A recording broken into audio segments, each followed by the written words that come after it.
What's up everyone, welcome back to another video. In this video, I'm just going to be going over 10 questions that you guys have asked me on Instagram. I've done this video a few times, it's just a Q&A. I know a lot of you guys have liked the videos just because I answer a lot of your guys' questions. So let's just jump right into it. The first question is, are you going to stick to prop firms or go to a personal eventually? Honestly, I'll probably end up moving to a personal eventually, but for right now, I'm enjoying the prop firms. They're giving me payouts. I'm not using my own capital or anything. I just like the sole fact that I'm not risking my own capital on a day-to-day basis. It just makes me feel a little better. I don't have no issues with the rules or anything. In my opinion, they're pretty simple to pass. So that's why I'm just liking the prop firms a little more for right now. Once I can comfortably throw 10, 20K into a personal account, then I'll go ahead and move over to that. So I'll probably stick with the prop firms for a while. All right, the second question is, have you ever tried swing trading? And I've tried it for a little bit, to be honest, because of FX Alex G. That's one of the first traders I found on YouTube and Instagram. But honestly, swing trading just wasn't working for me.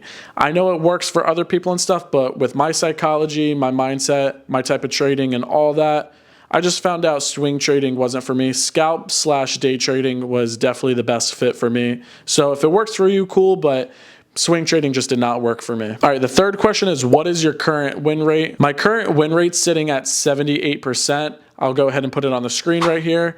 And that's honestly not bad at all. 78% is super good. I do catch a lot of one-to-ones and stuff, but that keeps me profitable and stuff. And winning 78% of the time is perfectly fine with me. I talked about this in my last video, but if you're a beginner trader, don't fall for people saying they have a 100% win rate or they can get you a 100% win rate.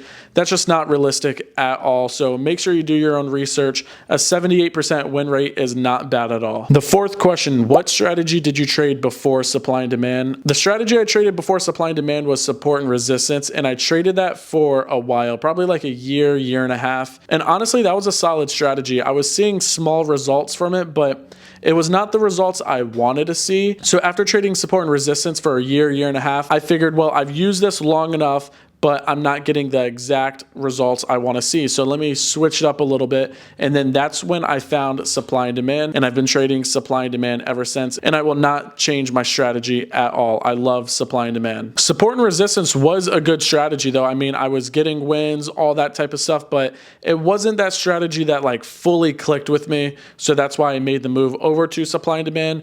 But now the thing is, a lot of beginner traders, a lot of people, they strategy hop. They try a strategy for a week. They don't become a millionaire, so they go ahead and go over to the next strategy. That is not what I did. I gave support and resistance a year to a year and a half, and that's when I finally made the switch. So I gave it plenty of time. So make sure you guys do not strategy hop. All right, the fifth question is, why do you catch a lot of one-to-ones and don't go for one-to-twos or one-to-threes? So this is true. I do catch a lot of one-to-ones, I'd say, because a lot of people are just going for that 1-to-2, 1-to-3, or 1-to-4.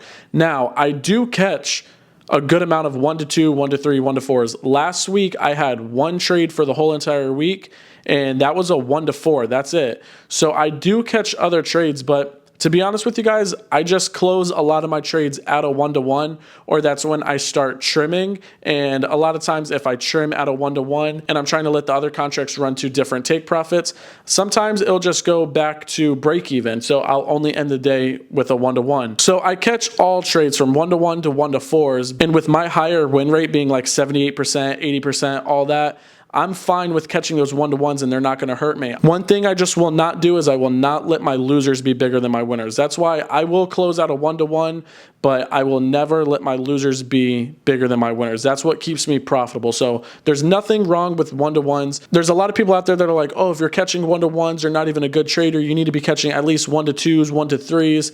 That's not the case at all. I've gotten plenty of payouts and a lot of the trades are 1-to-1. So don't listen to that. Just make sure your losers aren't bigger than your winners. And especially if you're catching 1-to-1s, you need to make sure your strategy wins a lot more than it loses. All right, the sixth question, should I go full time? I've been trading for 7 months and I just passed one 25K account. No.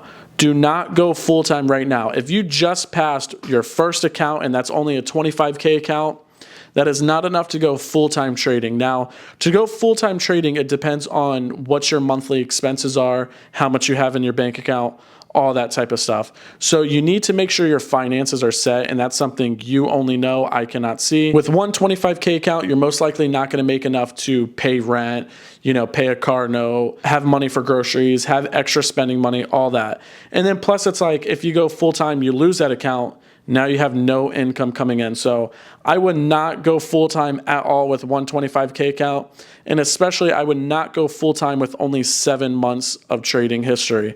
I think you need to be trading for quite some time. And I think you need to have minimum at least 4 to 6 months of consistent profitability. I know that might sound like a long time, but you want to make sure you know what you're doing. You want to make sure you're comfortable with what you're doing, because once you start relying on trading, that's when it becomes a lot more stressful. Once you know, okay, I need to make some money trading in order to pay my rent, in order to pay my car note, in order to get groceries, then that starts to affect your psychology a little and it becomes more stressful. So make sure you have at least 6 months to a year worth of all your expenses and a little extra in your bank account. Make sure you have plenty of trading experience. I would say 2-3+ years, to be honest, before you go full time. And make sure you have like 6 months of consistent profitability, and then you should be pretty good. All right, number 7 is, why can I pass my challenges but cannot keep the funded accounts? So honestly, without seeing everything that you've been doing, it's kind of hard for me to tell, but I will tell you one of the most common things on why people can pass the challenge accounts but they cannot keep their funded accounts is it's coming down to psychology. A lot of people, they start getting messed up in the head because they think, oh, now that I have a funded account, I need to try to make as much money as I can, as quick as I can. And that's when they start messing up, or they're just trying to make as much money and they're forcing trades. Or another thing is they start over trading. So let's say they end the day red, maybe like down $200 or something. They're like, oh, I don't want to end the day red. This is a funded account. I need to make money. So now they start over trading to try to end the day green. And honestly, a lot of times they just end up losing more. Honestly, it's probably your psychology, because if you can pass the challenge account, let's say if you're not just getting crazy lucky and you're not just placing a random buy or sell, if you pass it with a strategy and you took your time, you knew what you were doing, you could honestly probably keep a funded account, but it's probably something with your psychology. You're just not thinking right. You're trying to over trade, over leverage. You're just trying to make as much money as you can. So maybe take a step back, see what you did and how you did on the challenge accounts, and just do that same thing that you were doing on the challenge accounts on your funded accounts, and you should be good. I've told plenty of traders the challenge account and the funded accounts are a little different just because their psychology. A lot of people, they just get their psychology all messed up because they know now they can make real money. All right, number 8, how many funded accounts do you have? Now I finally hit one of my goals and I have 5 funded accounts. I'm super excited. I just passed the rest of the accounts yesterday. So I have 5 funded accounts, super excited. Now we should start being able to rake in some more money and stuff, but proper risk management, we should be able to keep all the accounts, but we're finally at that 5 funded account mark. We're fully allocated with Top Step. Number 9, what is one thing you changed that pushed you in the right track for profitability? The one thing that actually changed me and got me on track for profitability was I stopped being reckless. And by that, I mean, I started looking for higher quality setups, A+ setups, stuff like that. I waited for price to come to my levels. I didn't just randomly enter or anything. When I marked out my A+ setups, I waited for price to go there, and I was trying to be super patient and just let it come to me like I mentioned. I started doing that, and then I started just journaling more. I started making sure I wasn't careless. I started keeping track of my wins, loss, break-evens, how I'm feeling that day, all that type of stuff. Because when I wasn't doing all that and I was just trying to get in and out the market, I was just trying to be involved, I wasn't keeping track of all my wins, losses, all that. That was just me being careless, and I wasn't taking it serious enough. So that's what actually made me get a glimpse of that profitability. And with time, I actually started being profitable. So make sure you're not being careless. Make sure you keep track of all your trades, and just make sure you're letting the trade come to you. Do not force any of your trades. Let the trade come to you. All right, the last question, and then we're going to wrap it up. Networking when it comes to futures. So I think you just mean, how do you network? How do you meet people and stuff when it comes to just futures trading? And honestly, a lot of the people I've talked to that are involved in the trading space, I met through social media in general, like Instagram mainly, because none of my friends when I was getting into trading actually traded with me. I was alone in this journey. And honestly, a lot of the people I talked to, like I just mentioned, was strictly through social media. There's quite a few people that I met through Instagram. We talk still to this day. If you want to meet like-minded people, message them on Instagram, comment on their posts, stuff like that. Another way is You could join Discord or Telegram groups that revolve around trading.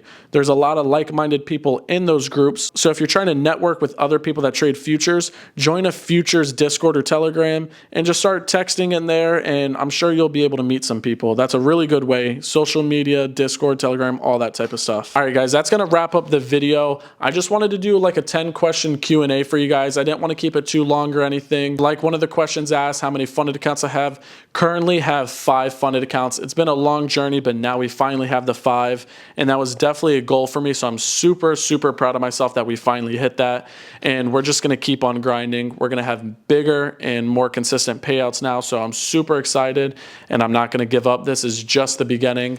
But if you guys like the video, make sure you leave a like, comment, and subscribe. If you guys want to follow me on Instagram, you can follow me at OAlexZ, and I will catch you guys in the next video.